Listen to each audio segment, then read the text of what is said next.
Good afternoon, everybody. I believe that you all are fit and fine and learning English in a proper way. Today's session is for those who feel uncomfortable in reading, writing, and speaking English. And this session is also for those who are preparing for competitive exams and their academic exams, particularly 11th and 12th. प्रिय विद्यार्थियों, आज का जो सत्र है उन सभी लोगों के लिए है जो अंग्रेजी लिखने, पढ़ने और बोलने में असहज महसूस करते हैं। यह सत्र उन लोगों के लिए भी है जो प्रतियोगिता परीक्षाओं की तैयारी कर रहे हैं एवं अपने एकेडमिक एग्ज़ाम्स की भी तैयारी कर रहे हैं, खास करके 11th 12th के लिए अंग्रेज़ी विषय की तैयारी कर रहे हैं। तो चलो लेट्स स्टार्ट।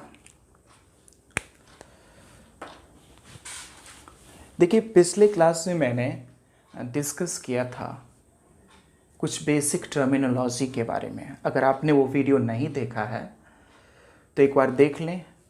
अगर आप उसे नहीं भी देखते हैं तब भी ये जो आज का वीडियो होगा, आज का सेशन होगा, आपके लिए बहुत ही ज़्यादा महत्वपूर्ण होगा।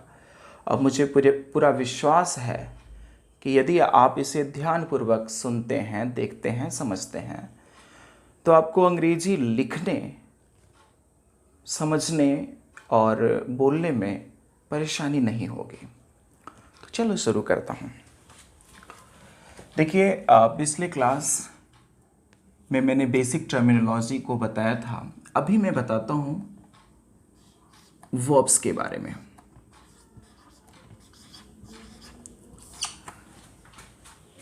मैं अभी बेसिक चीज़ों को ही डील करूँगा।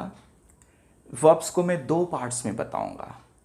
आज मैं पहला पार्ट बता रहा हूँ जिसमें मैं छोटी छोटी चीज़ों को बताऊँगा जिनके आधार पर आप छोटे छोटे सेंटेंसेस बनाएंगे, और इसके बाद मैं कुछ बेसिक स्ट्रक्चर्स दूंगा अंग्रेज़ी के जिसके आधार पर आप सेंटेंसेस को फ्रेम कर सकते हैं। ठीक है? चलो, मैंने यहाँ लिखा है वर्ब्स। डियर स्टूडेंट्स, कई लोगों का मानना है कि वर्ब्स सिर्फ एक्शन को ही बताते हैं, लेकिन ऐसा नहीं है। वर्ब्स को अगर हिंदी में देखते हैं तो इसका अर्थ है क्रियाएं, लेकिन इनके अलग अलग फंक्शंस हैं। आइए हम तीनों फंक्शंस को जानते हैं एक साथ।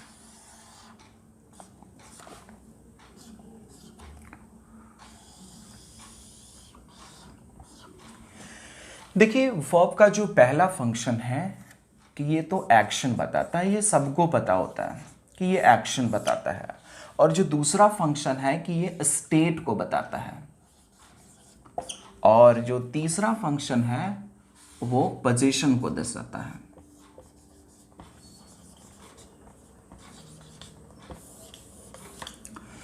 देखते हैं वर्ब्स के अलग अलग फंक्शंस क्या क्या हैं। कि ये तो पहले एक्शन बताते हैं, फिर ये स्टेट बताते हैं और फिर ये पोजीशन बताते हैं। एक्शन का मतलब तो आप जानते हैं कि होता है कार्य, और स्टेट का मतलब है अवस्था, और पोजीशन का मतलब है अधिकार।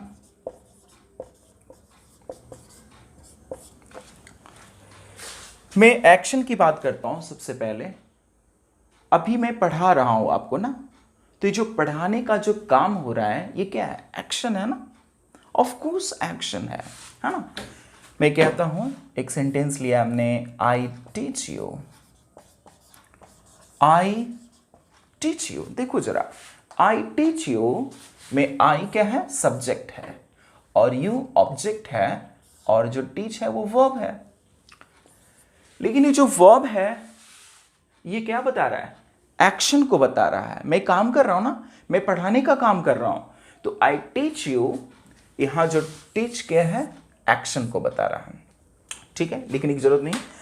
अब देखिए दूसरे सेंटेंस में, मैं थका हुआ हूं, आई एम टायर्ड। ने लिखा आई एम टायर्ड। ये बताओ इसका अर्थ क्या हुआ, मैं थका हुआ हूं, इसमें आई सब्जेक्ट है और एम क्या है, वर्ब है। और ये जो टायर्ड है ना, ये वर्ब नहीं है, ये जो टायर्ड है ना एडजेक्टिव है। बोलो क्या है, एडजेक्टिव।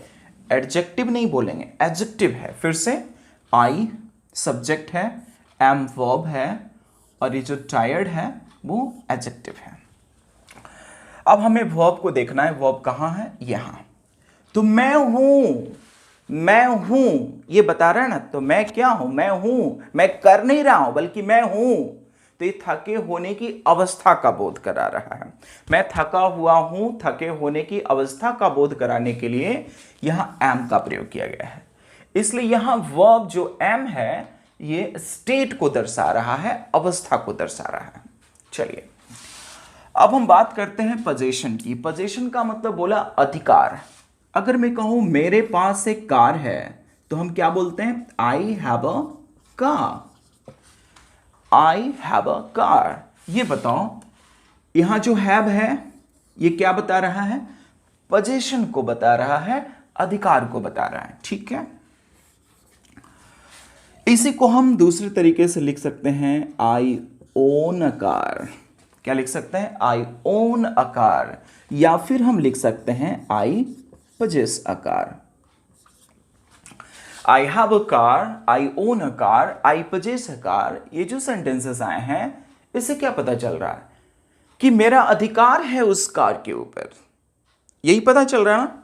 तो I have a car, I own a car, I possess a car में हैव, ओन और possess का प्रयोग, जो वर्ब्स हैं इनका प्रयोग किया गया है पोजीशन बताने के लिए, अधिकार बताने के लिए। तो चलो मैं आपको बता दूं कि जब आप पढ़ो तो नोटबुक जरूर रखो साथ में, नोटबुक और एक पेन रखो। जो भी मैं चीज़ें लिखवाता हूं आप उसको नोट करते जाओ और वीडियो पॉज कर करके आप देख सकते हैं अगर कोई चीज़ें मिस कर गई हो, कोई चीज़ नहीं समझ में आई हो तो चलो आप लिखिए इसे।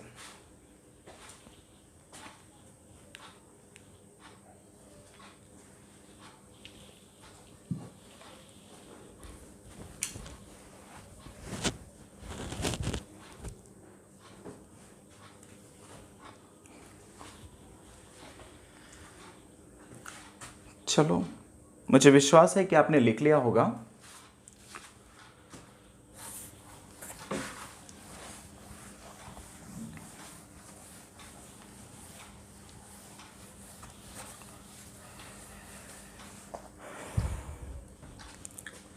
ठीक है, इतना तो समझ गए हम इनके फंक्शंस क्या क्या हैं। अब हम बात करते हैं कि वर्ब्स होते कितने प्रकार के हैं। ठीक है, सबसे पहले मैं बेसिक बातें बताता हूं कि अभी हम वर्ब्स के सिर्फ 2 रूपों के बारे में जानेंगे, फिर मैं बाद में और भी चीज़ों के बारे में बताऊंगा। लेकिन अभी देखो जरा, वर्ब्स के मुख्य रूप से 2 फॉर्म्स हैं, 2 प्रकार के वर्ब्स हैं। पहले प्रकार के वर्ब्स को कहते हैं ऑक्सिलियरी वर्ब्स, AUXILIARY, ऑक्सिलियरी। याद रखना, ऑक्सिलियरी वर्ब्स, स्पेलिंग याद रखना। और इसको ऑक्सिलरी नहीं पढ़ देना, कई बच्चे पढ़ते हैं ऑक्सिलरी, नहीं ऐसा नहीं है, इसे पढ़ेंगे ऑक्सिलियरी। मेरे साथ बोलो, ऑक्सिलियरी। ऑक्सिलियरी वर्ब्स, वर्ब्स क्या पता है, वी बोलते समय हमारे नीचे का लिप अपर टीथ के अंदर जाता है और झटके से बाहर आता है, ऐसे। ठीक है, वर्ब्स, वर्ब्स, वर्ब्स। ठीक है, तो ऑक्सिलियरी वर्ब्स। और दूसरा है मेन वर्ब्स, दूसरा है मेन वर्ब्स। ऑक्सिलियरी वर्ब्स का मतलब है सहायक क्रियाएं।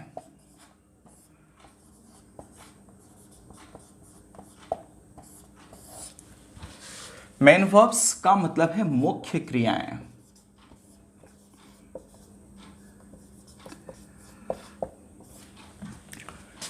है ना। ऑक्सिलियरी वर्ब्स को हम हेल्पिंग वर्ब्स भी कहते हैं, जो हेल्प करने का काम करते हैं। किसको हेल्प करते हैं, मेन वर्ब्स को, वो मैं चर्चा करूंगा अभी। चलिए, ऑक्सिलियरी वर्ब्स का मतलब है सहायक क्रियाएं और मेन वर्ब्स का मतलब है मुख्य क्रियाएं। ठीक है, ऑक्सिलियरी वर्ब्स जो होते हैं ना, ये भी दो प्रकार के होते हैं। ऑक्सिलियरी वर्ब्स भी जो है ना, वो कितने प्रकार के होते हैं? दो प्रकार के होते हैं। कौन कौन? तो याद रखना, फर्स्ट है प्राइमरी ऑक्सिलियरीज, ठीक है, और दूसरा है मॉडल ऑक्सिलियरीज। कई किताबों में कई तरीके से इनका वर्णन है, आप उस पर बहुत फोकस ना करें। जो मैं बता रहा हूं उस पर ध्यान दें, एक निचोड़ बता रहा हूं मैं। चलिए, क्या कहा? ऑक्सिलियरी वर्ब्स जो होते हैं वो दो प्रकार के होते हैं। कौन कौन? प्राइमरी ऑक्सिलियरीज और दूसरा क्या है? Model auxiliaries. और जो मेन वर्ब्स हैं ये भी दो प्रकार के हैं,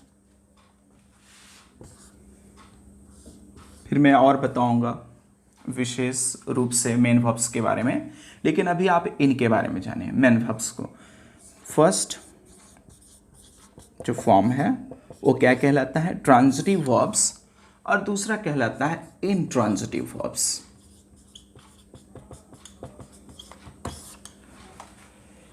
मेन वर्ब्स कौन कौन है? ट्रांजिटिव वर्ब्स, और दूसरा क्या है? Intransitive verbs. एक बार फिर से मैं बोल दूं, जो वर्ब्स हैं ना वो दो प्रकार के हैं। कौन कौन? ऑक्सिलियरी वर्ब्स, और दूसरा क्या है? Main verbs.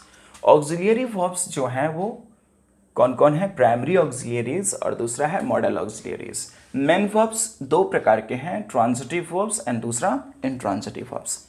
इसको जरा जल्दी से लिखो।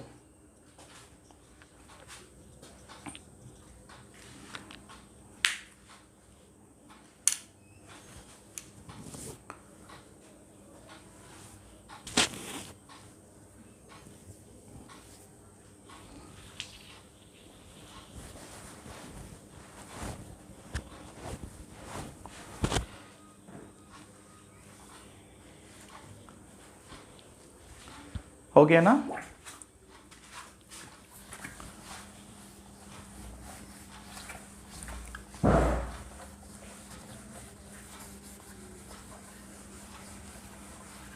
चलो मैं अभी बात करता हूं प्राइमरी ऑक्सिलियरीज की।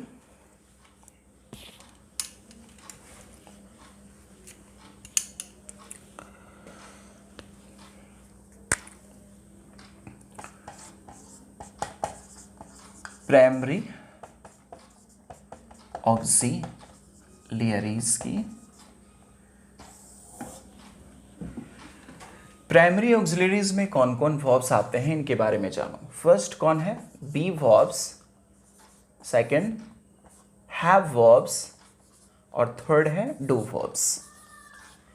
B verbs, have verbs and do verbs याद रखना है। प्राइमरी ऑक्सिलियरीज में कौन कौन आएंगे? Be verbs, have verbs and do verbs. इनको याद रख लो। बी वर्ब्स में आते हैं प्रेजेंट में is, M, are. Be verbs में क्या क्या आते हैं? इज, एम, आर, और इनका जो प्रेजेंट में इज, एम, आर, और पास्ट में क्या आ जाएगा? वॉज या वर। वॉज या वर, वेयर नहीं पढ़ेंगे, वर, वॉज या वर। देखो इनका फ्यूचर अगर हम लिखना चाहें तो जनरली ये फ्यूचर होता नहीं, बल्कि हम इनका फ्यूचर बनाते हैं शैल या विल का प्रयोग करके, ठीक है ना। इनका कोई फ्यूचर वाला फॉर्म होता नहीं, बल्कि फ्यूचर का फॉर्म हम बनाते हैं कैसे? शैल या विल का प्रयोग करके। लेकिन याद रखना, शैल और विल जो है मॉडल वर्ब्स हैं। सिर्फ शैल विल लिख लेंगे तो काम नहीं चलेगा। शैल विल मॉडल वर्ब्स हैं, अपने साथ एक मेन वर्ब लेते हैं। जितने मॉडल वर्ब्स हैं वो अपने साथ क्या लेते हैं? मेन वर्ब लेते हैं अपने फर्स्ट फॉर्म में, V1 आता है।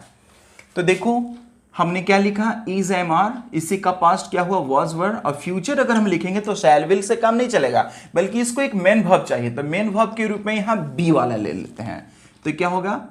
शैल को V1 चाहिए ना, तो हमने दे दिया यहां बी, शैल बी, या फिर हम क्या कहेंगे? विल बी, ठीक है ना। इज, एम, आर, इन्हीं का पास्ट क्या हुआ? वॉज, वर, और फ्यूचर क्या बोलेंगे? Shall be, will B. बोलो मेरे साथ एक बार, याद हो जाएगा। प्रेजेंट में क्या बोलेंगे? इज, एम, आर, इन्हीं का पास्ट हुआ was या were, और इनका फ्यूचर क्या हुआ shall be, will be। ठीक है, have verbs में क्या क्या आएंगे सो जरा जानो। प्रेजेंट में हम क्या कहेंगे, have या has। अगर हम इनका पास्ट लिखेंगे तो क्या होगा, आप जानते हैं क्या होगा, had। यस, have has, इन्हीं का पास्ट क्या होगा, had। अगर हम इनके फ्यूचर फॉर्म्स की चर्चा करें तो फिर फ्यूचर बनाने के लिए हम क्या लिखते हैं, shall या will लिखते हैं ना। अब फिर से बात आ रही है कि shall will तो भी बन लेता है, लेकिन यहां तो बी वर्ब्स बी था ना, इसलिए हमने बी का प्रयोग कर लिया, लेकिन यहां तो बी नहीं है, इसलिए शैल बी तो लिख नहीं सकते। तो हमें क्या लिखना पड़ेगा, शैल को एक भी बन चाहिए, तो वर्ब के रूप में यहां कौन प्रयुक्त हो जाएगा, हैव। अगर हम हैज लिखेंगे तो भी गलत होगा, क्योंकि हैज फिफ्थ फॉर्म होता है, पांचवा फॉर्म होता है, और जो हैव होता है वो V1 माना जाता है। चलो, तो शैल हैव और विल हैव का प्रयोग करेंगे। याद रखना, कभी भी विल हैज का प्रयोग नहीं होगा, कभी शैल हैज का प्रयोग नहीं होगा, हमेशा ही शैल हैव या विल हैव ही होगा। ठीक है, तो हमने क्या देखा, हैव वर्ब्स में क्या क्या आएगा, हैव या हैज, और इन्हीं का पास्ट हो जाएगा हैड, और फ्यूचर शैल हैव या विल हैव होगा। ठीक है, अगर हम बात करें डू वर्ब्स की, इनका प्रयोग हम मेन वर्ब्स के लिए करते हैं ना, डू वर्ब्स का प्रयोग जब करेंगे तो डू या डज आ जाएगा प्रेजेंट में, प्रेजेंट में आ जाएगा डू या डज, और इन्हीं का पास्ट हो जाएगा डिड। प्रेजेंट में आएगा डू या डज, और इन्हीं का जो पास्ट होगा डिड। ठीक है ना, फ्यूचर फिर वही फ्यूचर बनाएंगे तो शैल या विल आएगा, लेकिन उसके बाद भी बनाएगा, जो भी मेन वर्ब प्रयुक्त होगा उन्हें हम पुट कर देंगे। प्ले, टॉक, वॉक, स्पीक, जो भी प्रयोग में आएगा वो शैल या विल के बाद आ जाएगा। ठीक है, तो डू वर्ब्स में क्या आ गया, डू या डज प्रेजेंट में, इन्हीं का पास्ट क्या हो गया, डिड। चलो इनको लिखो जल्दी से।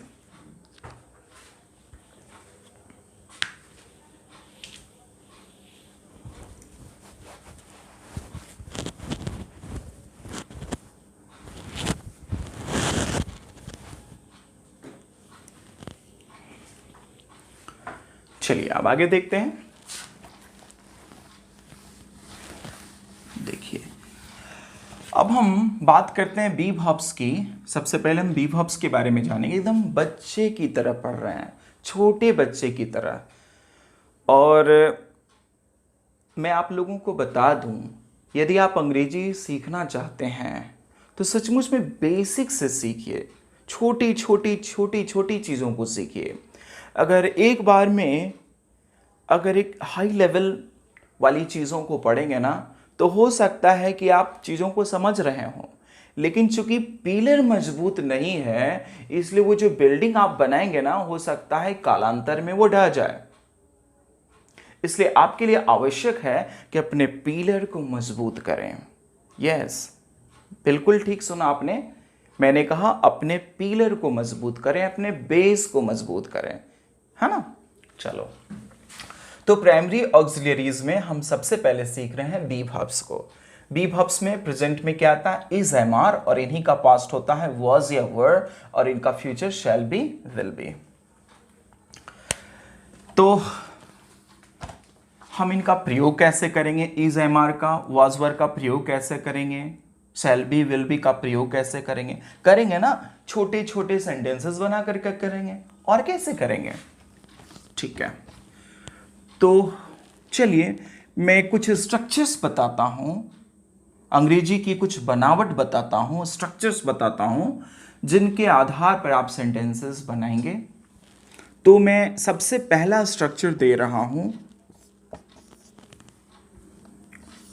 सबसे पहले हम क्या लिखेंगे, सब्जेक्ट। किसी भी वाक्य को बनाने के लिए हम सबसे पहले लिखते हैं सब्जेक्ट, और सब्जेक्ट को बोलो क्या चाहिए होता है, सब्जेक्ट को चाहिए वर्ब। सब्जेक्ट को क्या चाहिए, वर्ब। बड़े ध्यान से सुनना, किसी भी वाक्य को बनाने के लिए हम सबसे पहले लिखते हैं सब्जेक्ट, और सब्जेक्ट के बाद आता है वर्ब। ठीक है ना, और वर्ब के बाद क्या आता है, ऑब्जेक्ट आता है। इतना तो आप जानते हैं। सबसे पहले हम क्या लिखते हैं, सब्जेक्ट, सब्जेक्ट के बाद क्या आता है, वर्ब, और वर्ब के बाद क्या आता है, ऑब्जेक्ट या कंप्लीमेंट आता है। ठीक है, लेकिन अभी हम वर्ब का प्रयोग कैसे करेंगे वो मैं बताता हूं। सबसे पहले क्या लिखेंगे, सब्जेक्ट, और वर्ब के स्थान पर हम यहां बी वर्ब्स लिखेंगे। प्रेजेंट में क्या आएगा, बी वर्ब्स में इज, एम, आर। प्रेजेंट में क्या आएगा, इज, एम, आर। तो हम क्या लिख लेंगे, इज, एम या आर, चूंकि मैं प्रेजेंट की चर्चा कर रहा हूं तो इज, एम, आर आ गया। अब इज, एम, आर को हम एक एडजेक्टिव दे देते हैं। क्या दे देते हैं, एडजेक्टिव। सबसे पहले लिखा सब्जेक्ट, सब्जेक्ट के बाद इज, एम, आर, इसके बाद हम क्या लिख देंगे, एडजेक्टिव। ठीक है, आइए तो मैं छोटा सा सेंटेंस लेता हूं, मैं खुश हूं, मैं खुश हूं, है ना, मैं खुश हूं। क्या बोलेंगे, सबसे पहले क्या, सब्जेक्ट, सब्जेक्ट क्या हो गया, आई। और आप जानते होंगे कि आई के साथ इज का प्रयोग नहीं होता है, आर का प्रयोग नहीं होता है, सिर्फ और सिर्फ एम का प्रयोग होता है। तो हम क्या लिख लेंगे, आई एम, आई एम, उसके बाद लिखना है एडजेक्टिव। तो हम क्या लिखेंगे, I am happy, happy, I am happy. Clear हुआ ना, चलो इसको लिखो जल्दी से।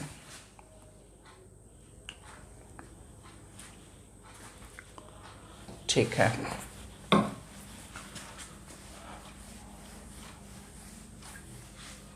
अगर मैं कहूं कि मैं ईमानदार हूं तो क्या लिखेंगे, I am honest, I am honest. इसको हॉनेस्ट मत पढ़िएगा, क्या पढ़ेंगे, ऑनेस्ट। I am honest. वह गरीब है तो he is poor, he is poor. वह बेईमान है, किसी लड़की के लिए चर्चा कर रहा हूं, स्त्री के लिए चर्चा कर रहा हूं, वह बेईमान है तो क्या लिखेंगे, she is dishonest, she is dishonest. आप अच्छे हैं, यू आर गुड, आप अच्छे हैं। हम लोग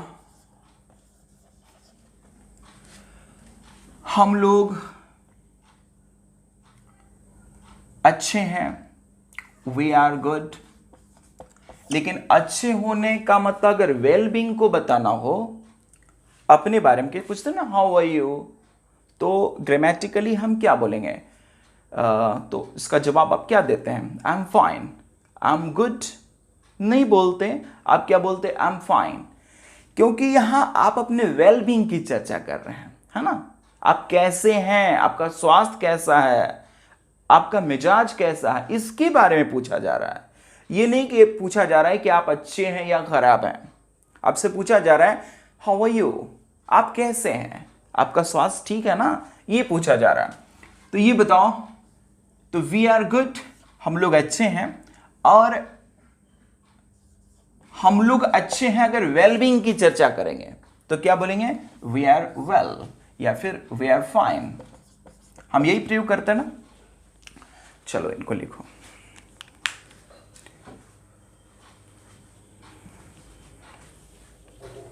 ठीक है,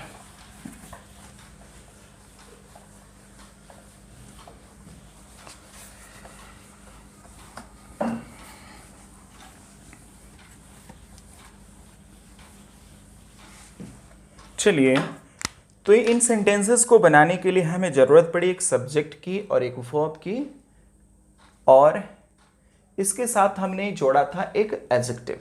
क्या जोड़ा था, एडजेक्टिव। आइए अब मैं कुछ और चीज़ें बता देता हूं कि जब सब्जेक्ट के रूप में आ जाए आई, जो आप जानते हैं सब्जेक्ट के रूप में आई रहे तो उसके साथ हम एम का प्रयोग करते हैं। ये सब बेसिक चीज़ें आप जानते हैं, मैं फिर से रिकॉल करा रहा हूं। तो सब्जेक्ट आई हो तो हम क्या लिखेंगे, एम, ठीक है। लेकिन आई के अलावा जितने सिंगुलर नाउन्स या प्रोनाउंस होंगे उनके साथ हम इज का प्रयोग करेंगे। जैसे ही, शी, इट, या कोई भी नाम आ जाए, राम, या कोई भी सिंगुलर नाउन आ जाए, अ बॉय, अ गर्ल, है ना, इन सब के साथ हम क्या लिखते हैं, इज लिखते हैं, इज लिखते हैं ना, ओके। लेकिन अगर मैं बात करूं यू की, दे, इसमें वी भी जोड़ दो, यू, वी, यू, दे, या कोई भी प्लूरल नाउन आ जाए जैसे बॉयज, गर्ल्स, है ना, ये सब प्रयोग में आ जाए तो हम क्या लिखेंगे, आर का प्रयोग करेंगे इनके साथ, ठीक है। यानी जितने प्लूरल नाउन्स या प्रोनाउंस होंगे उनके साथ आर का प्रयोग होगा, जितने सिंगुलर नाउन्स या प्रोनाउंस होंगे उनके साथ इज का प्रयोग होगा, लेकिन आई के साथ हमेशा एम का प्रयोग होगा। लिखिए,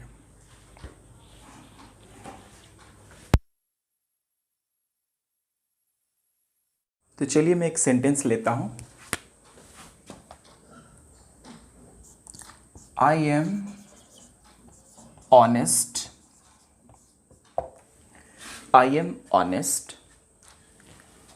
अच्छा ये बताओ, ये तो हमने प्रेजेंट में प्रयोग किया, आई एम ऑनेस्ट। अगर मुझे कहना है मैं ऑनेस्ट था, मैं ईमानदार था, ऐसे सिचुएशन में क्या करेंगे, देखो हमने ये सीखा था कि जब बी वर्ब्स का प्रयोग होता है तो प्रेजेंट में क्या आता है, इज, एम, आर, इन्हीं का पास्ट जो आता है वॉज या वर, और इनका जब हम फ्यूचर प्रयोग करते हैं तो आता है शैल बी, विल बी, ठीक है। प्रेजेंट में इज, एम, आर, और पास्ट में वॉज, वर, और फ्यूचर में शैल बी, विल बी। देखो एक चीज जानना जरूरी है कि जब सब्जेक्ट आई आ जाए या कोई भी सिंगुलर नाउन या प्रोनाउन आ जाएगा, है ना, उनके साथ हम वॉज का प्रयोग करेंगे।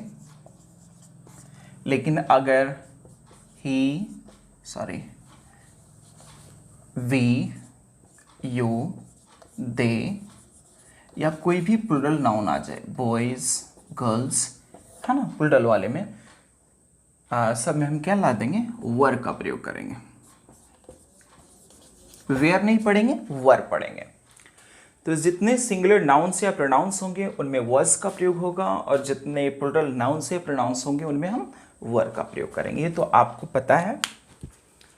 तो देखो मैं ईमानदार हूं, हम क्या लिखेंगे, आई एम ऑनेस्ट। अगर मैं कहूं मैं ईमानदार था तो ऐसे सिचुएशन में क्या करेंगे, आई के साथ हम किसका प्रयोग करते हैं, वॉज का, तो हम लिखेंगे आई वॉज। अगर मैं कहूं मैं ईमानदार रहूंगा तो याद रखना है कि आई और वी के साथ हम शैल का प्रयोग करते हैं और बाकी सब के साथ विल का प्रयोग करते हैं। आई और वी के साथ ही शैल का प्रयोग करते हैं, बाकी सब के साथ विल का प्रयोग करते हैं। चलो, लेकिन अगर कार्य की निश्चितता का बोध हो तो ऐसे सिचुएशन में हम शैल के स्थान पर विल लगाते हैं और विल के स्थान पर शैल लगाते हैं। लेकिन यहाँ ध्यान रखो, आई के साथ और वी के साथ हम शैल लगाएंगे और बाकी सब के साथ विल का प्रयोग करेंगे। तो मैं ईमानदार हूं, क्या लिखेंगे, आई एम ऑनेस्ट, और मैं ईमानदार था तो हम क्या लिखेंगे, आई वॉज ऑनेस्ट, और मैं ईमानदार रहूंगा तो हम क्या लिखेंगे, आई शैल की शैल बी ना, आई शैल बी ऑनेस्ट, ठीक है। देखिए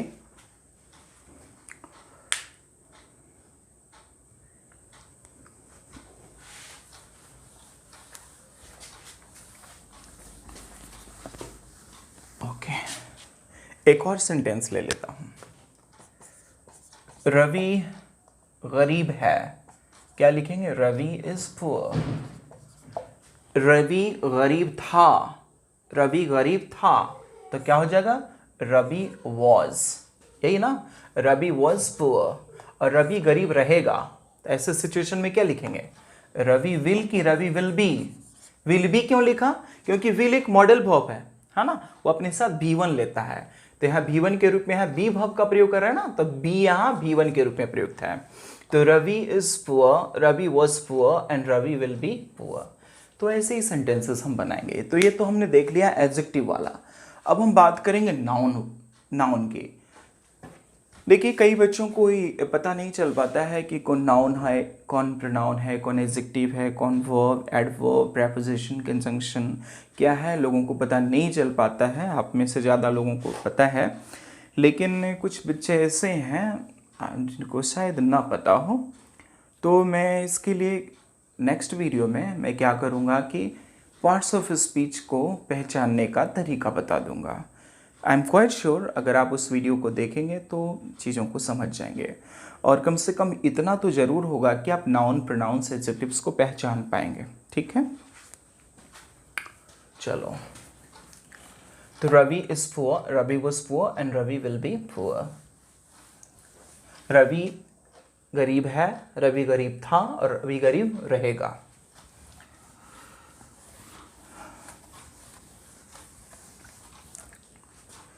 चलिए अब दूसरी स्ट्रक्चर में आते हैं।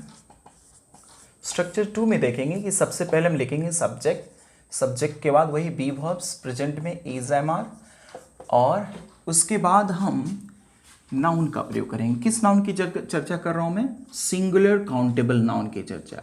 ये सिंगुलर काउंटेबल नाउन क्या है? वैसे नाउन्स जो कि काउंटेबल हैं, जिनको गिन सकते हैं और वो सिंगुलर फॉर्म में, उन्हें हम कहते हैं सिंगुलर काउंटेबल नाउन। याद रखना है कि जब कभी भी किसी सिंगुलर काउंटेबल नाउन की चर्चा करते हैं तो उसके पहले ए या एन का प्रयोग होगा। ठीक है ना, ए या एन का प्रयोग करना आवश्यक है। अगर हम ए एन का प्रयोग नहीं करेंगे तो सेंटेंस गलत हो जाएगा। ठीक है, जैसे एक सेंटेंस लेता हूं, मैं एक विद्यार्थी हूं। मैं एक विद्यार्थी हूं, क्या लिखेंगे? सबसे पहले सब्जेक्ट क्या हो जाएगा? आई के साथ हम एम का प्रयोग करेंगे तो आई एम, और विद्यार्थी को हम अंग्रेजी में कहते हैं स्टूडेंट। अगर मैं लिख दूं आई एम स्टूडेंट तो सेंटेंस गलत हो जाएगा। हमें क्या कहना होगा? आई एम अ स्टूडेंट। क्यों? क्योंकि जितने सिंगुलर काउंटेबल नाउन्स होते हैं उनके पहले ए एन का प्रयोग होता है। अब सिंगुलर काउंटेबल नाउन का मतलब स्टूडेंट तो एक है ना, यहाँ सिंगुलर है ना, सिंगुलर जैसे ही आएगा तो इसके पहले ए एन का प्रयोग होगा ही। अगर ये प्लूरल हो जाए, स्टूडेंट्स हो जाए, तो इसके पहले ए एन का प्रयोग नहीं होगा। देखिए यहाँ कई बच्चों को ये समझ में आ जाता है कि यहाँ एक लिखा हुआ है इसलिए ए आ गया, लेकिन अगर यहाँ से मैं एक मिटा दूं, मैं विद्यार्थी हूं, तो कुछ बच्चों को लगता है कि नहीं, कि ए का प्रयोग नहीं होगा, आई एम स्टूडेंट लिखेंगे, जो कि गलत है। आई एम स्टूडेंट कहना गलत है। क्यों गलत है?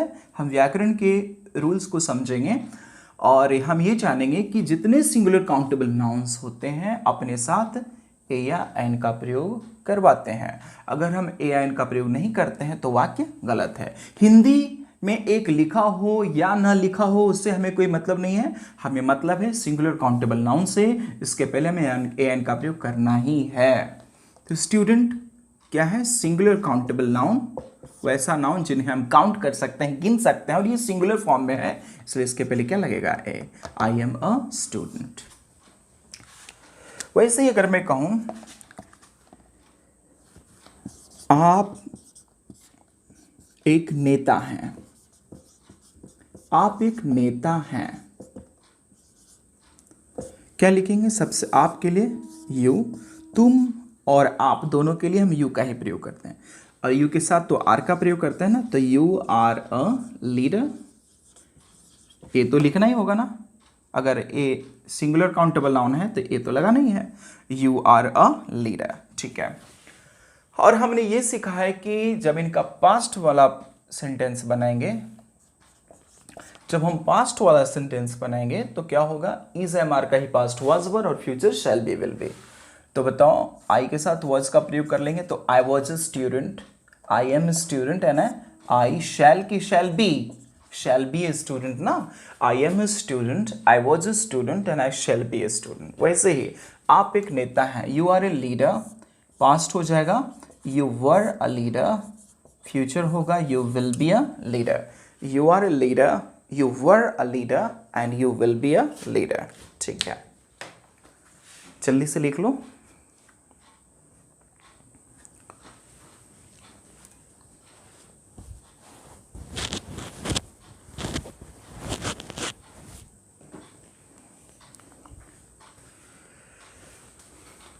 चलो अब मैं बात करता हूं कि यदि किसी सिंगुलर काउंटेबल नाउन के पहले एक एडजेक्टिव आ जाए, क्या आ जाए, एक एडजेक्टिव आ जाए, एक विशेषण आ जाए, तो हम ए आइन का प्रयोग नाउन के पहले नहीं बल्कि उस एडजेक्टिव के पहले करेंगे। तीसरा स्ट्रक्चर देख लो, subject plus is oblique M oblique R plus, देखो क्या कहा, सिंगुलर काउंटेबल नाउन आ जाएगा और यदि उसके पहले आ जाए एक एडजेक्टिव तो उस एडजेक्टिव के पहले आएगा ए या एन, ठीक है ना। सबसे पहले लिखेंगे सब्जेक्ट, उसके बाद is M R plus a an plus adjective plus singular countable noun, ठीक है।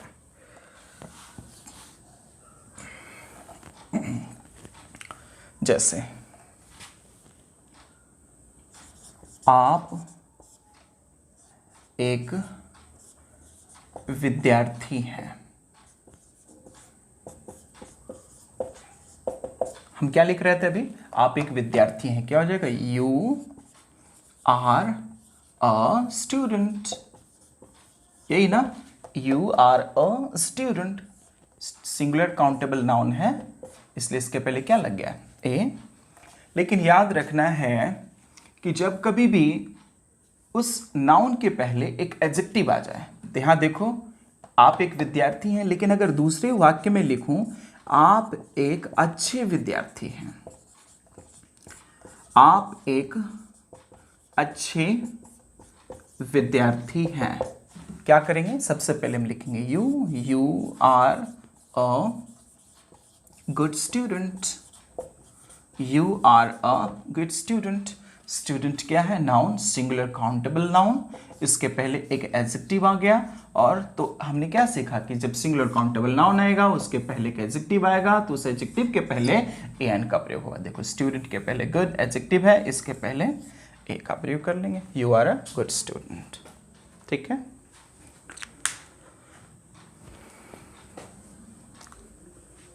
चलिए आगे,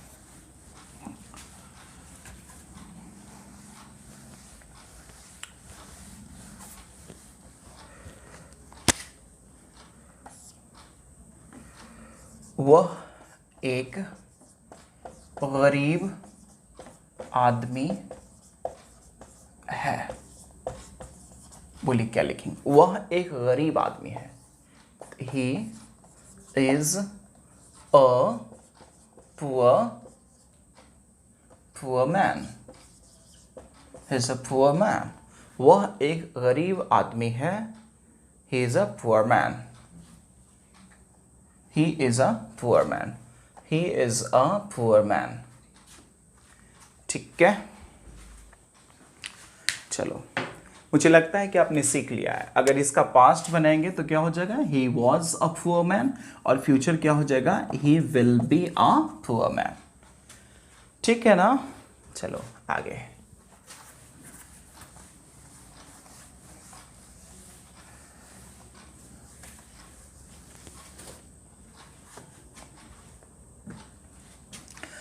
अच्छा अगला स्ट्रक्चर देख लो, सबसे पहले लिखेंगे सब्जेक्ट और सब्जेक्ट के बाद इज एम आर का प्रयोग हो जाएगा, और उसके बाद क्या जाए कि एक सिंगुलर काउंटेबल नाउन तो आएगा, उस सिंगुलर काउंटेबल नाउन के पहले एक एडजेक्टिव आ जाएगा और उस एडजेक्टिव के पहले क्या आ जाएगा, एक एडवर्ब आ जाएगा, ठीक है ना। सिंगुलर काउंटेबल नाउन के पहले आ गया एडजेक्टिव, उस एडजेक्टिव के पहले क्या आ गया, एक एडवर्ब, तो ऐसे सिचुएशन में ए एन का प्रयोग हम उस एडवर्ब के पहले करते हैं, ठीक है ना। ए एन के बारे में आर्टिकल चैप्टर में जब मैं आर्टिकल्स पढ़ाऊंगा तो उसमें मैं डिटेल में बताऊंगा, सारी चीज़ें ठीक हो जाएगी, जस्ट अभी मैं बेसिक चीज़ों को बता रहा हूँ।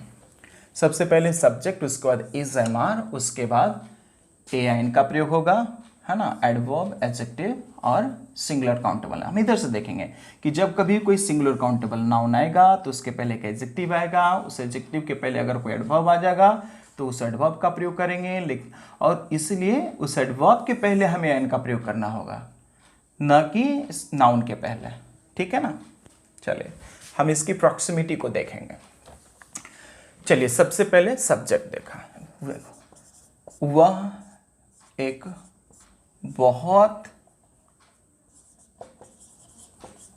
अच्छा लड़का है। वह एक बहुत अच्छा लड़का है। क्या लिखेंगे? He is a very good boy. He is a very good boy. देखो बॉय क्या है? Noun, singular countable noun. Noun के पहले क्या गया? एडजेक्टिव। ठीक है, उस एडजेक्टिव के पहले क्या गया? एडवर्ब। तो हमें ए का प्रयोग किसके पहले करना है? उस एडवर्ब के पहले करना है ना। और एक चीज़ और जान लो कि कहाँ हम ए लगाते हैं और कहाँ एन। देखो छोटी सी चीज़ बता देता हूँ। किसी वॉवल साउंड से शुरू होने वाले शब्द के पहले हमें ए एन का प्रयोग करते हैं। अगर मैं कहूँ orange, ORANGE, orange, vowel sound से शुरू हो रहा है क्योंकि हमने क्या लिखा? ऑरेंज, है ना। फर्स्ट लेटर का जो साउंड आ रहा है क्या? आ, ऑरेंज। ऐसे सिचुएशन जब वॉवल साउंड आ जाएगा तो हम इसके पहले ए नहीं एन का प्रयोग करेंगे, ठीक है ना। लेकिन अगर कॉन्सोनेंट साउंड की चर्चा करेंगे ना, अगर मैं कहूँ कि कोकोनट, कोकोनट सी से शुरू हुआ ना, तो क्या हिंदी में लिख कर देखें? Coconut, coconut. देखो पहला लेटर से मैं होता है कोकोनट। देखो का, ये बताओ कोकोनट है ना, तो पहला जो लेटर है उसका जो साउंड आ रहा है का आ रहा है। ये क्या, ये का है वो वॉवेल है कि कॉन्सोनेंट है? कॉन्सोनेंट है ना। कैसे हम पहचानेंगे कि कौन वॉवेल आ जाएगा और कौन कॉन्सोनेंट? चेक करके देखेंगे। हमने हिंदी में तो सीखा है ना, अ आ ई उ ए ओ ये सब है। इनमें से अगर कोई भी एक आ जाए फर्स्ट साउंड के रूप में तो वो वॉवेल होगा, उसके पहले हम एन लगाएंगे, है ना। तो चेक करो कि आ से लेकर के आ तक के बीच में आ जाता है ना। देखो पहला लेटर हुआ ओ, इसका उच्चारण क्या? आ, ऑरेंज, ठीक है। इसलिए इसके पहले एन लगेगा क्योंकि ये वॉवेल साउंड प्रोड्यूस कर रहा है। कैसे? क्योंकि आ, देखो अ से लेकर के आ के बीच में तो मिल गया ना, लेकिन कोकोनट ढूंढो, को, कहीं को है क्या? नहीं है, इसलिए इसके पहले हम क्या लगाएंगे? ए।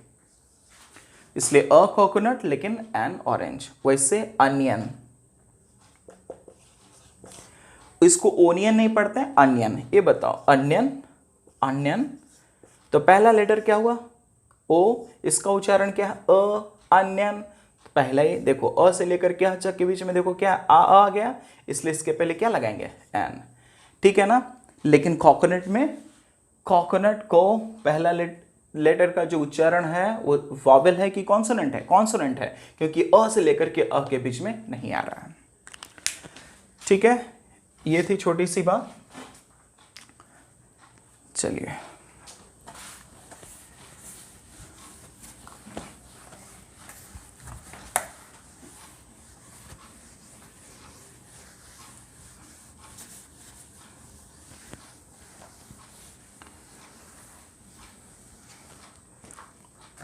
ठीक है, चलिए ये सब तो हो गया।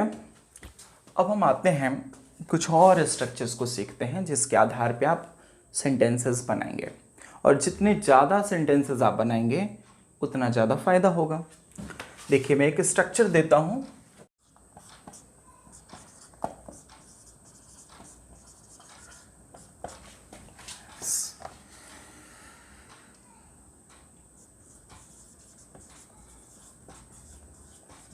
देखिए अगला स्ट्रक्चर जो है उसमें हम क्या लिखेंगे? सबसे पहले सब्जेक्ट, उसके बाद इज एम आर, उसके बाद कोई प्लूरल नाउन ले आएंगे। लेकिन जब कोई प्लूरल नाउन आएगा तो उसके पहले हम ए एन का प्रयोग नहीं करेंगे। जैसे हम लोग किसान हैं, हम लोग किसान हैं, क्या लिखेंगे? We are. अच्छा ये बताओ इसके बाद हमें क्या लाना है? प्लूरल नाउन ना। हम लोग किसान है, तो हम लोग एक से अधिक है ना, तो ये वाला प्लूरल है तो नाउन भी क्या लाएंगे? प्लूरल। तो वी आर फार्मर नहीं लिखेंगे, we are farmers, we are farmers. अच्छा वे लोग वे लोग विद्यार्थी हैं, वे लोग विद्यार्थी हैं। वे लोग हैं लिखा हुआ, इसका मतलब है एक से अधिक की चर्चा की जा रही है। दे, ये प्लूरल है, तो याद रखना है कि इसके बाद जो आने वाला नाउन होगा वो भी प्लूरल फॉर्म में ही होगा। तो हम क्या लिखेंगे, they are students. They're student की स्टूडेंट्स, दे आर स्टूडेंट्स। चलिए इस तरह से हम सेंटेंसेस बना लेंगे। याद रखना है कि जब प्लूरल नाउन आएगा तो इसके पहले ए एन का प्रयोग नहीं होगा। ठीक है, अगला स्ट्रक्चर देखो।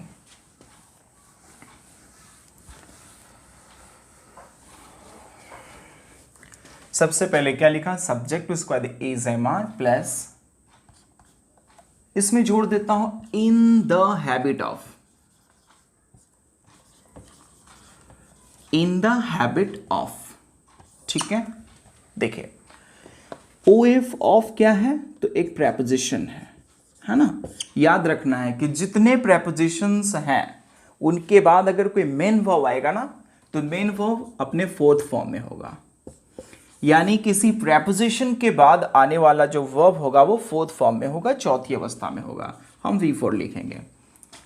ठीक है, यानी ऑफ होगा तो उसके बाद क्या आएगा, V4। सारे प्रेपोजिशंस हैं लगभग सबके साथ हम V4 का ही प्रयोग करेंगे, लेकिन सावधान, टू एक ऐसा प्रेपोजिशन है जिसके साथ V1 का प्रयोग करते हैं। टू एक ऐसा प्रेपोजिशन है जिसके साथ हम V1 का प्रयोग करते हैं, लेकिन कुछ ऐसे सिचुएशंस भी हैं जिनमें टू अपने साथ V4 भी लेता है, उसकी चर्चा मैं करूंगा बाद में। लेकिन बस अभी इतना समझो कि जनरली टू के साथ V1 आता है और बाकी सारे प्रेपोजिशंस के साथ V4 आता है। सबसे पहले सब्जेक्ट, उसके बाद is M R plus in the habit of plus V4। ठीक है ना, ऑफ है इसलिए क्या गया, V4, फिर आ जाएगा ऑब्जेक्ट और फिर अदर वर्ड्स। OW का मतलब हुआ other words. Subject plus is M R plus in the habit of plus V4 plus object और plus other words. In the habit of का प्रयोग हम कब करते हैं, जब हमें बताना है कि मुझे इस तरह की आदत है, कोई आदत है, इसके बारे में बताना है। तो इन द हैबिट ऑफ क्यों, की आदत है, किसी चीज की आदत है, ये बताना है। तो जैसे अगर मैं कहूं मुझे चाय पीने की आदत है, मुझे चाय पीने की आदत है। सबसे पहले हम क्या लिखेंगे, सब्जेक्ट, सब्जेक्ट क्या है हमारा आई, आई के साथ हम किसका प्रयोग करते हैं, एम का, और उसमें हम अपने मन से जोड़ देंगे क्या, इन द हैबिट ऑफ। स्ट्रक्चर को देख करके काम करो। सबसे पहले सब्जेक्ट आई, उसके बाद क्या लिखा, एम, उसमें जोड़ देंगे इन द हैबिट ऑफ,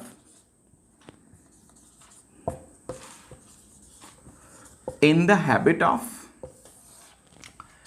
ठीक है, उसके बाद हमें ढूंढना है वर्ब। वर्ब इसमें क्या है, पीना ना, तो पीना के लिए तो अंग्रेजी में बोलते हैं ड्रिंक, लेकिन चाय कॉफी पीने के लिए हम ड्रिंक का प्रयोग नहीं करेंगे, टेक का प्रयोग करेंगे। इसलिए टेक में क्या आ जाएगा, आईएनजी। क्यों आईएनजी आएगा, क्योंकि ऑफ एक प्रेपोजिशन है और किसी प्रेपोजिशन के बाद आने वाला जो वर्ब होता है फोर्थ फॉर्म में होता है। तो हम क्या बोलेंगे, आई am in the habit of taking tea, I am in the habit of taking tea, I am in the habit of taking tea। एक और सेंटेंस लेता हूं, तुम्हें मुस्कुराने की आदत है। मैं हिंदी बोल देता हूं, तुम्हें मुस्कुराने की आदत है। क्या लिखेंगे, सबसे पहले सब्जेक्ट क्या हो जाएगा, यू, यू के साथ इज आएगा कि आर, आर आ जाएगा ना। You are in the habit of smiling, You are in the habit of smiling। तुम्हें मुस्कुराने की आदत है। You are in the habit of smiling। याद रखना, हैबिट का स्पेलिंग HABIT होगा, डबल भी नहीं लिखना। You are in the habit of smiling। अच्छा ये बताओ, पास्ट और फ्यूचर भी तो बनाते चल सकते हैं ना। मुझे चाय पीने की आदत है, तब क्या बोलेंगे, आई am in the habit of taking T. मुझे चाय पीने की आदत थी, तो क्या लिखेंगे, आई वॉज ना, I was in the habit of taking tea। और मुझे चाय पीने की आदत रहेगी, तो क्या लिखेंगे, I shall be in the habit of taking tea। वैसे ही you are in the habit of smiling, वैसे लिखेंगे you were in the habit of smiling। वैसे फ्यूचर में लिखेंगे तो क्या हो जाएगा, you will be ना, you will be in the habit of smiling। I am in the habit of taking tea, I was in the habit of taking tea, I shall be in the habit of taking tea. बोलो मेरे साथ, you are in the habit of smiling, you were in the habit of smiling and you will be in the habit of smiling। इसको लिखो जल्दी से।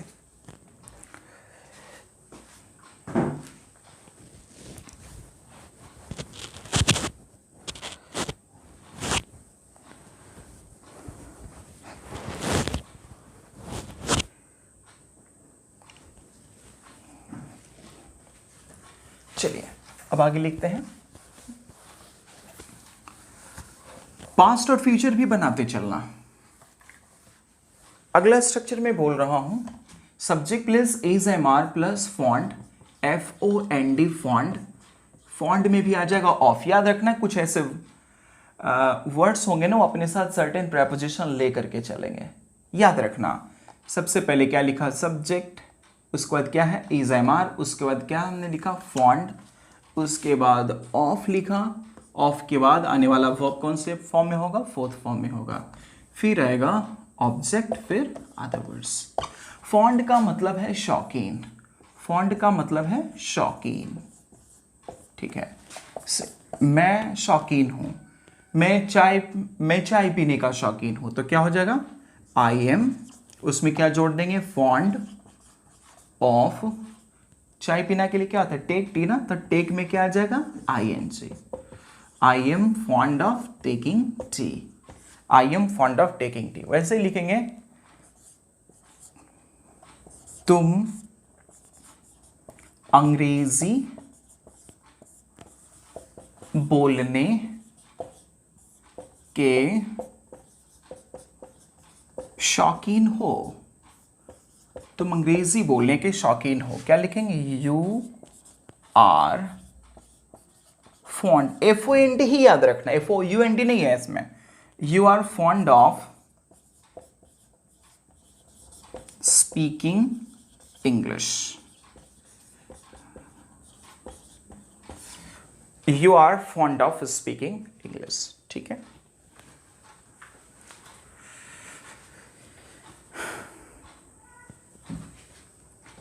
चलिए मैं अगला स्ट्रक्चर बताता हूं।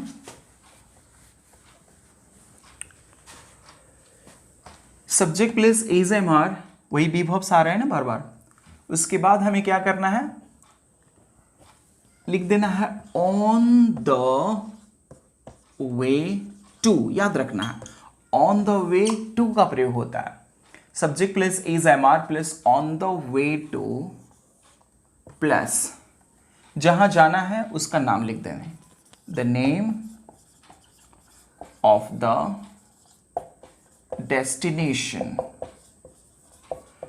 डेस्टिनेशन का मतलब लक्ष्य, गंतव्य, जहां जाना है उसका नाम लिख देना। Subject plus is M R plus on the way to plus the name of the destination, destination का नाम। एक सेंटेंस मैं देता हूं, मैं दिल्ली के रास्ते में हूं, मैं दिल्ली के रास्ते में हूं, मैं दिल्ली के रास्ते में हूं। क्या लिखेंगे, सबसे पहले सब्जेक्ट, सब्जेक्ट क्या हो गया आई के साथ हम किसका प्रयोग करेंगे एम। दिल्ली के रास्ते में हूं मतलब क्या, मैं दिल्ली जा रहा हूं, है ना, दिल्ली की राह पर हूं, मैं दिल्ली के रास्ते में हूं। ऐसे सिचुएशन में सबसे पहले सब्जेक्ट क्या होगा आई, उसमें क्या लिख लिया एम, उसमें जोड़ देंगे on the way to, I am on the way to, the name of the destination, destination का नाम, लक्ष्य का नाम। I am on the way to Delhi, Delhi जा रहे हैं ना, तो I am on the way to Delhi. उसके बाद वह मुंबई के रास्ते में है, वह मुंबई के रास्ते में है, वह मुंबई के रास्ते में, क्या हो जाएगा he is on the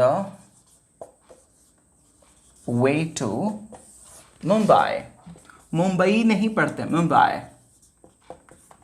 he is on the way to Mumbai, he is on the way to Mumbai. चलो लिखो जल्दी से।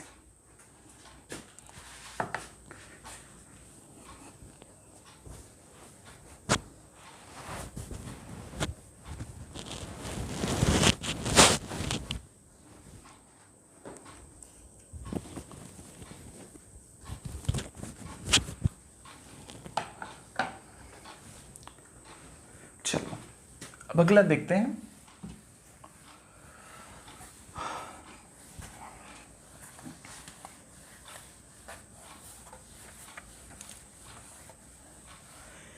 अगला स्ट्रक्चर है subject plus is M R plus, देखो हैंकर का मतलब होता है तरसना, HANKER, हैंकर का मतलब है तरसना। और देखो इज एम आर क्या है, बी वर्ब्स है। हमने क्या सीखा है, जब बी वर्ब्स आएंगे, याद रखना है, जब बी वर्ब्स आएंगे तो इनके बाद आने वाला जो वर्ब होगा फोर्थ फॉर्म में होगा। जब भी वर्ब्स आते हैं तो इनके बाद आने वाला वर्ब फोर्थ फॉर्म में होता है, मेन वर्ब। तो प्रेजेंट में आ जाता है इज एम आर, उसके बाद अगर कोई मेन वर्ब आएगा तो फोर्थ फॉर्म में होगा, ठीक है। पास्ट में भी फोर्थ फॉर्म में ही आएगा, फ्यूचर में भी अगर शैल बी विल भी आएगा तो फोर्थ फॉर्म में ही आएगा। यानी इज एम आर के बाद भी V4, वॉज वर्क के बाद भी V4 और शैल बी विल बी के बाद भी V4। कब, जब सेंटेंस एक्टिव वॉइस में हो तब। पैसिव वॉइस में हो तो इसके साथ V3 का प्रयोग करते हैं। चलिए अभी सब्जेक्ट देखिए खुद काम कर रहा है, इसलिए एक्टिव वॉइस का सेंटेंस है तो सबसे पहले सब्जेक्ट, उसके बाद इज एम आर प्लस उसमें लिख लिया हैंकर, HANKER, हैंकर। अभी बताओ हैंकर मेन वर्ब के रूप में प्रयुक्त है, तो is M are be verbs है ना। बताओ बी वर्ब्स के बाद आने वाला वर्ब कौन से अवस्था में होगा, फोर्थ फॉर्म में, इसमें ING होगा ना।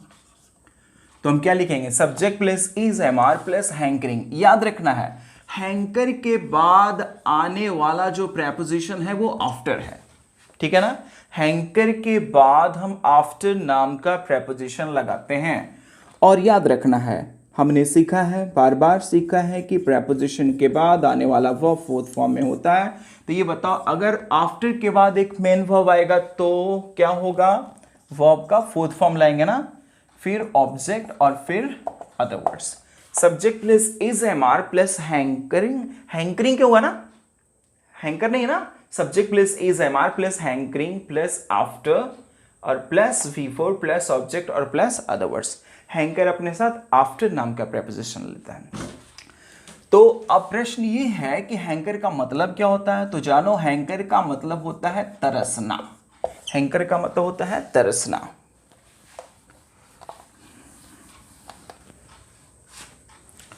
देखिए मैं पानी पीने के लिए तरस रहा हूं। मैं पानी पीने के लिए तरस रहा हूं। बोलो सबसे पहले क्या लिखोगे, सब्जेक्ट। सब्जेक्ट क्या हो गया, आई के साथ हम क्या लाएंगे, एम ना, उसमें क्या जोड़ देंगे, हैंकरिंग, आई एम हैंकरिंग, उसमें क्या जोड़ देंगे, आफ्टर। फिर पानी पीना के लिए तो ड्रिंक का प्रयोग करेंगे ना, ड्रिंक में आ जाएगा ING ना, क्योंकि आफ्टर प्रेपोजिशन है, प्रेपोजिशन के बाद आने वाला वह फोर्थ फॉर्म में होगा। So I am hankering after drinking water, I am hankering after drinking water, I am hankering after drinking water. ठीक है, एक और सेंटेंस लेता हूं,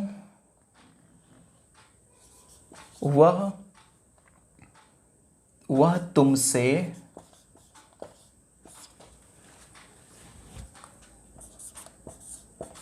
मिलने को तरस रहा है,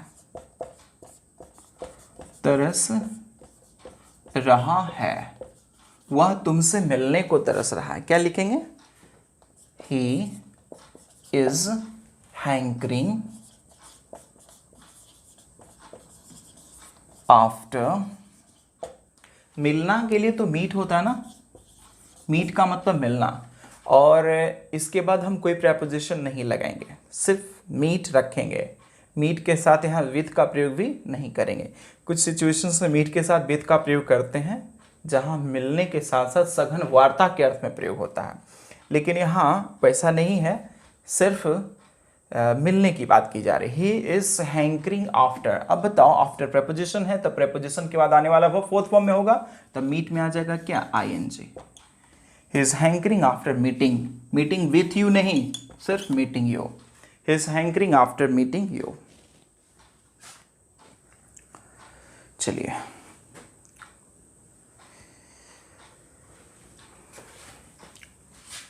ठीक है, एक चीज और बता देता हूं इसमें।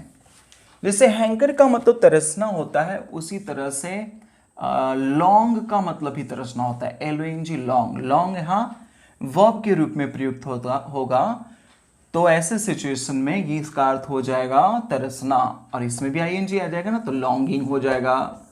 तो लॉन्गिंग का मतलब भी तरसना होता है। देखिए, हैंकर के बाद तो आफ्टर आता है, लेकिन क्या लॉन्ग के बाद भी आफ्टर आता है? नहीं, लॉन्ग के बाद फॉर नाम का प्रेपोजिशन आता है, लॉन्गिंग फॉर। वैसे ही हम प्रयोग कर सकते हैं क्रेव। क्रेव का मतलब होता है तरसना, है ना, बहुत ज़्यादा तरस रहे हैं किसी चीज़ के लिए, तो हम क्रेव का प्रयोग करते हैं। देखो, CRAVE, क्रेव, लेकिन इसमें ING का प्रयोग करेंगे तो ई तो समाप्त हो जाएगा ना, E + I = I, सो हमें लिखना है क्रेविंग, CRAVING। तो हम क्रेव के बाद भी हम फॉर का प्रयोग करेंगे। देखो, सबसे पहले सब्जेक्ट, उसके बाद is MR plus hankering plus after plus V4 plus object और plus other words. Hankering after, longing for या क्रेविंग फॉर, याद रखना है। हैंकर के बाद आफ्टर आएगा, लॉन्ग के बाद फॉर आएगा, और क्रेव के बाद भी फॉर आएगा। तो सबसे पहले सब्जेक्ट, उसके बाद is MR plus hankering after plus V4 plus object plus other words, उसी तरह से लॉन्गिंग फॉर, उसी तरह से क्रेविंग फॉर। तो मैं कह सकता हूं I am hankering after drinking water, इसके बदले में हम लिख सकते हैं I am longing for drinking water. उसी के बदले में हम क्या बोल सकते हैं, I am craving for drinking water. ठीक है, चलो यहां भी देख लो, he is hankering after meeting you, वैसे ही is longing for meeting you, longing for ना, he is longing for meeting you. उसी तरह से हम बोल सकते हैं he is craving for, he is craving for meeting you, he is hankering after meeting you, he is longing for meeting you, और he is craving for meeting you। ठीक है, लिखो जरा।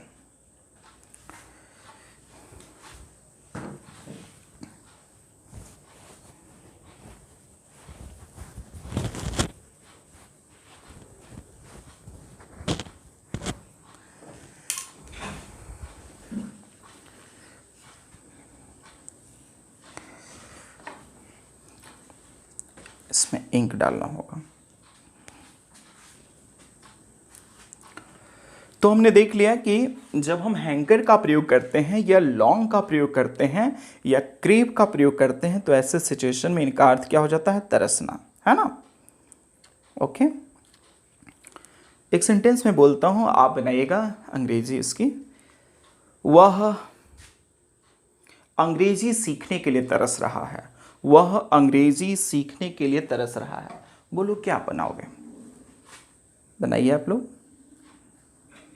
क्या होगा, ही is hankering after learning English. इसी के बदले में क्या लिखेंगे, ही is longing for learning English. इसी के बदले में बोलेंगे he is craving for learning English. ठीक है ना, चलो।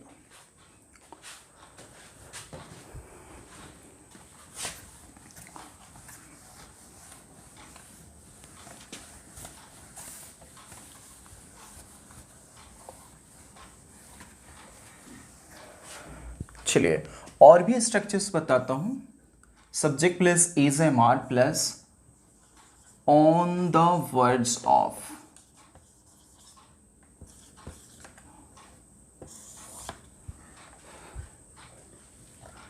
ऑन द वर्ड्स ऑफ, और प्लस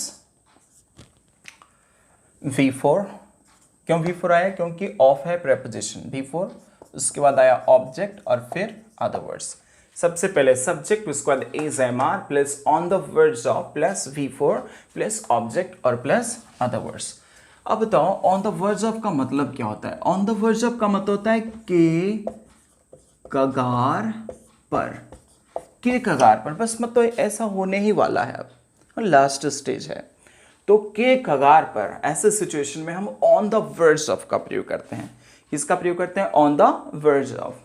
चलो, सबसे पहले सब्जेक्ट लिखना है। मैं एक हिंदी वाला सेंटेंस लिखता हूं। वह बर्बाद होने के कगार पर है। कगार पर है। वह बर्बाद होने के कगार पर है। सबसे पहले हम क्या लिखेंगे? Subject. He is on the verge of, on the verge of, his on the verge of. उसको ढूंढना है वर्ब। वर्ब हमारा क्या है? बर्बाद होना। ये बताओ बर्बाद होना को क्या कहते हैं अंग्रेजी में? स्पॉइल का मतलब ही बर्बाद होना होता है और र्यून का मतलब ही बर्बाद होता है। ठीक है ना? र्यून का मतलब ही बर्बाद होना है, स्पॉइल का मतलब बर्बाद होना है। देखिए, बिगड़ना के अर्थ में बर्बाद होना अगर कहेंगे, है ना, तो ऐसे सिचुएशन में हम स्पॉइल का प्रयोग करते हैं। अगर बर्बाद होने का मतलब कहेंगे कि उसकी संपत्ति नष्ट हो रही है, वो बर्बाद हो रहा है, वो जुए में सारी संपत्ति हार रहा है, वह बर्बाद होने के कगार पर है, ऐसे सिचुएशन में प्रयोग करेंगे र्यून। किसका प्रयोग करेंगे? र्यून। लेकिन यहाँ बर्बाद होना का प्रयोग हम स्पॉइल के रूप में हम कर रहे हैं। वो आपके ऊपर डिपेंड करता है हम किस प्रकार से प्रयोग करते हैं। तो he is on the verge of spoiling, he is on the verge of spoiling. वह बर्बाद होने के कगार पर है। अंग्रेजी में कहावत है, spare the rod and spoil the child.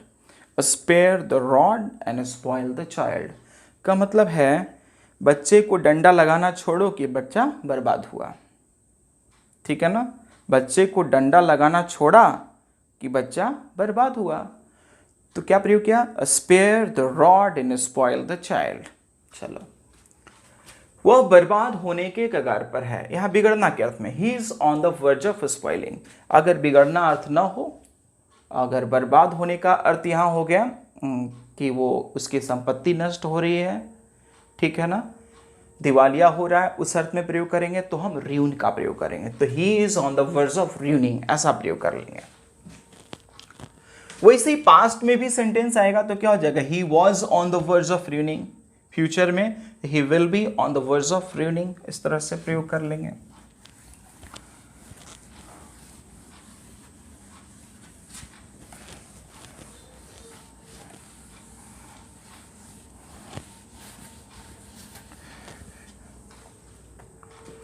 अगला स्ट्रक्चर देखो, subject plus is oblique M oblique R plus in the midst of, in the midst of plus V4 plus object और plus other words. Subject plus is M R plus in the midst of plus V4 plus object और plus other words. In the midst of का मतलब है के मध्य में, के मध्य में, के बीच में। सुनो जरा, हमने बात किया इन द मिड्स ऑफ की। इन द मिड्स ऑफ का मतलब है के बीच में, के मध्य में। ऐसा अंग्रेजी में ही बोलते हैं, हिंदी में ऐसा प्रयोग नहीं है। ऐसा मैं नहीं कह सकता हूं कि मैं अपने विद्यार्थियों को पढ़ाने के बीच में हूं। ऐसा बोलते हैं क्या? ऐसा सुना है क्या कि मैं अपने विद्यार्थियों को पढ़ाने के बीच में हूं, अपने विद्यार्थियों को पढ़ाने के मध्य में हूं? ऐसा नहीं प्रयोग करते, ये अंग्रेजी में है। इन द मिड्स ऑफ का प्रयोग अंग्रेजी में होता है, बस वो सुविधा के ख्याल से लोग इसको ट्रांसलेट कर लेते हैं इस तरह से। चलिए, सबसे पहले सब्जेक्ट इज एम आर, उसके बाद in the midst of plus V4 plus object और प्लस अदर वर्ड्स। तो याद रखना है, इन द मिड्स ऑफ का जब हम प्रयोग करेंगे के मध्य में के अर्थ में। एक सेंटेंस लिखिएगा, लिखो, मैं अपने विद्यार्थियों को पढ़ाने के मध्य में हूं, मैं अपने विद्यार्थियों को पढ़ाने के मध्य में हूं। क्या लिखेंगे? सबसे पहले क्या लिखेंगे? सब्जेक्ट। सब्जेक्ट क्या हो जाएगा? आई। उसके बाद हम क्या लिखेंगे? एम। उसमें जोड़ देंगे in the midst of, I am in the midst of. अच्छा, इसमें भव ढूंढना है। मैं अपने विद्यार्थियों को पढ़ाने के मध्य में, पढ़ाना यहाँ भव है ना, भव यहाँ क्या है? पढ़ाना ना। तो I am in the midst of, पढ़ाना के लिए होता है टीच। तो टीच में हमें लाना है ing, क्योंकि यहाँ ऑफ है। So I am in the midst of teaching, अपने स्टूडेंट्स ना, तो ओन स्टूडेंट्स नहीं लिखना है। सब्जेक्ट अगर आई होगा तो पॉजिटिव एडजेक्टिव आएगा my. So I am in the midst of teaching my students. ठीक है, I am in the midst of teaching my students. I am in the midst of teaching my students. I am in the midst of teaching my students. ठीक है, लिखो।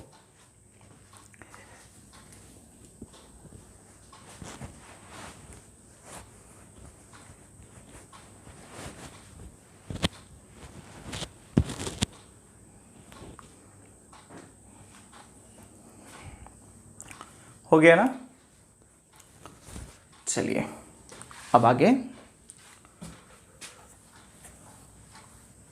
एक और sentence मैं देता हूं, जरा लिखिए आप। आप अंग्रेजी सीखने के मध्य में हैं। लिखिए आप लोग, आप अंग्रेजी सीखने के मध्य में हैं। आपको बनाना है, बनाइए।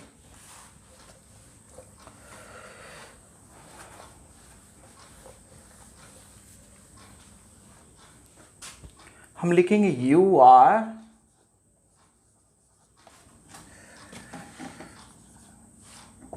In the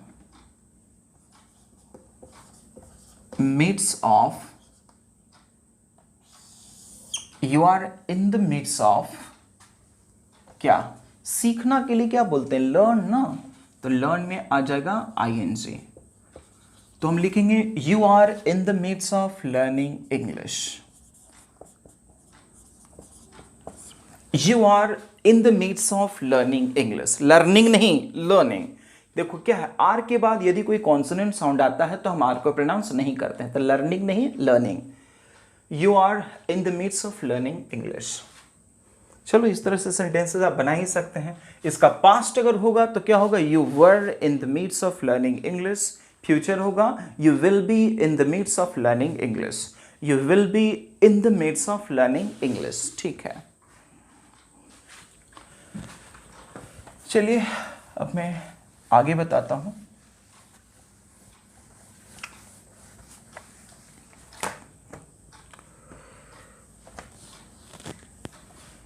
subject plus is oblique M oblique R plus under the ambit of. Subject plus is M R plus under the ambit of. Subject plus is MR plus under the ambit of plus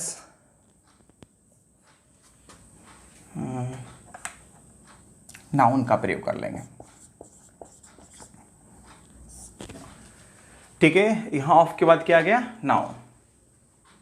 सबसे पहले हमने क्या लिखा? Subject. Subject के बाद is MR plus under the ambit of plus noun. Under the ambit of का मतलब क्या होता है? एक सेंटेंस देखिए, हम लोग कानून के दायरे में हैं।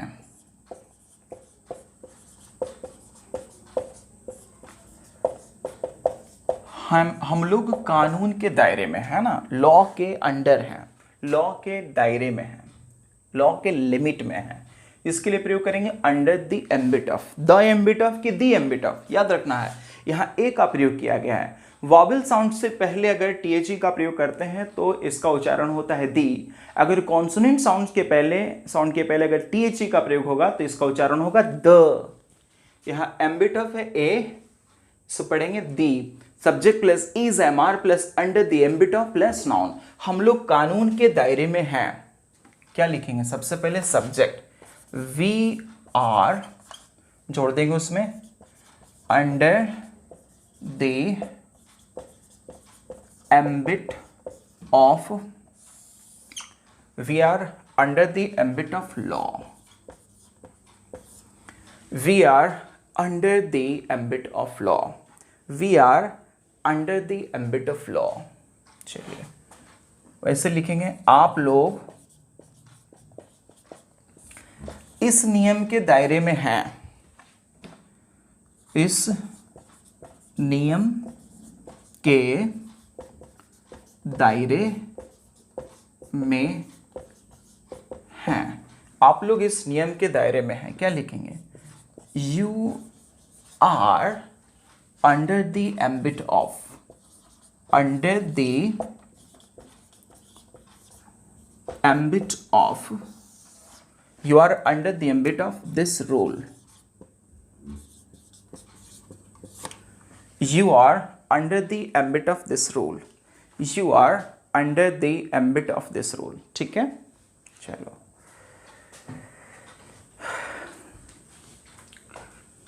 इसी तरह से और सेंटेंसेस बनाइएगा। इज एम आर का ही पास्ट हो गया, वॉज वर, और future shall be, will B. मुझे लगता है आज के लिए इतना ही रखा जाए, और जितना ज़्यादा आप प्रैक्टिस करेंगे उतना ज़्यादा फ़ायदा होगा। तो स्टूडेंट्स खूब प्रैक्टिस कीजिए। मैं इस पर एक्सरसाइज बनाने के लिए आपको पीडीएफ भी सेंड कर दूंगा आपके ऐप पे, या फिर आप चाहें तो यूट्यूब पर अगर आप देख रहे हैं तो आप डिस्क्रिप्शन में देखेंगे कि एक लिंक होगा, उस लिंक पे आप प्रैक्टिस एक्सरसाइज देख सकते हैं। ठीक है, we will try our best. Thank you very much dear, that's all for today. और हाँ, अगर आपने हमारे इस यूट्यूब चैनल को सब्सक्राइब नहीं किया है तो जल्द से जल्द सब्सक्राइब करें, और अपने दोस्तों से भी, अन्य लोगों से भी सब्सक्राइब करवाएं, जिनसे आपको एवं अन्य लोगों को फ़ायदा हो सके। Thank you very much.